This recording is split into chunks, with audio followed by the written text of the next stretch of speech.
DDS supporters sa Mindanao, daghang salamat sa inyong suporta. Pero hangyo jud ko, di gid ta mo undang because our only goal is to bring him home where he belongs. Salamat sa inyong suporta and padayon ta sa pag-ampo. Daghang salamat. Ano imong message for the supporters ni Dada nimo? Of course, I would like to extend my gratitude to all the supporters everywhere in the world, every Filipino everywhere in the world. Maraming salamat sa inyo. And ayun, from my whole family and from me. Thank you. Thank you. Pahabol mga kapartner, so naka-live tayo ngayon kasama po ang ating Vice President Sara Duterte dito po sa tapat ng ICC Detention Center. At ang lugar na ito ay tinatawag nilang Duterte Park. Yan, nakipagpicturan muna ang ating mahal na Vice President Sara Duterte kasama ang lahat ng mga supporters ni Tatay Digong, supporters ng mga pamilyang Duterte. Ayan.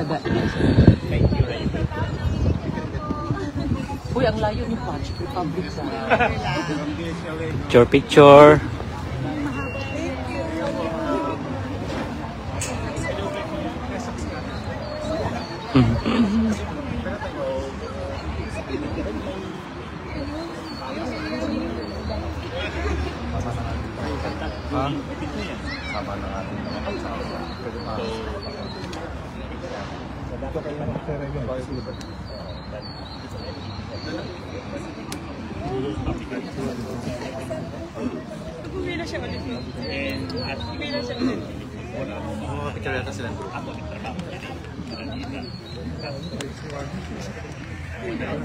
Ayan, chika-chika na lang tayo mga kapartner with Vice President Sara Duterte.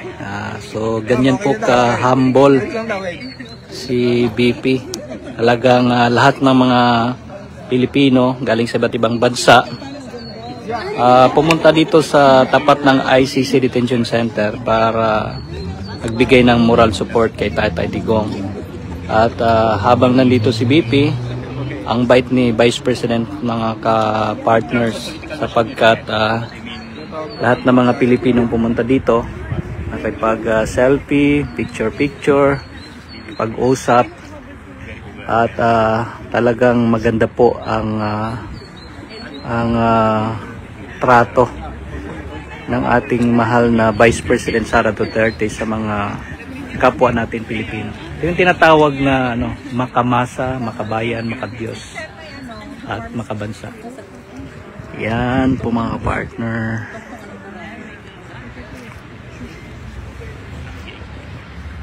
Okay, sa mga gusto magpa-shoutout yan kay Katiki. Katakiti. Ayan, lagi natin kasama to dito sa The Hague, Netherlands. Yan, mga partner.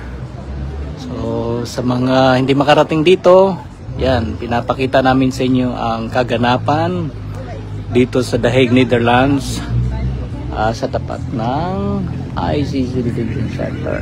Ayan po mga partner. So, naka-live tayo ngayon.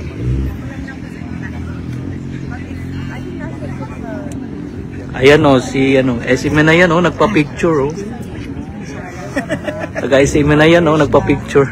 Dito ngayon, i-recap lang po natin kaninang umaga bago mag-alas 11 ay mahal na mahal tang SMNI si BP Sara at ang pamilyang Duterte mga partner. Dahil pumila dun ba? Dito siya kanina. Ordinaryong citizen daw siya ngayon Yan. Sana all.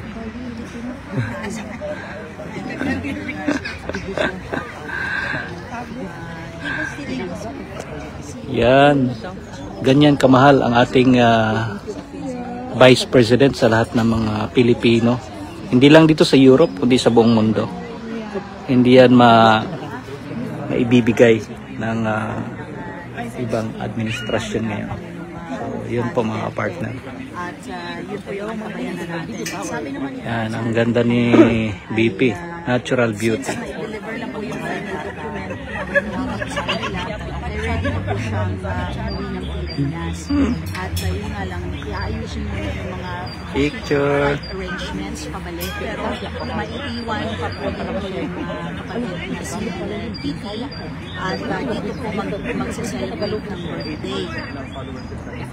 At si Yan, picture. naman na si Congressman Pulong ay papalit kung sakaling uuwi na si Kitty sa Pilipinas. Okay, for now mga kapartner, mag-i-end muna kami kasi magpa-picture tayo kay BP. No? At Yan.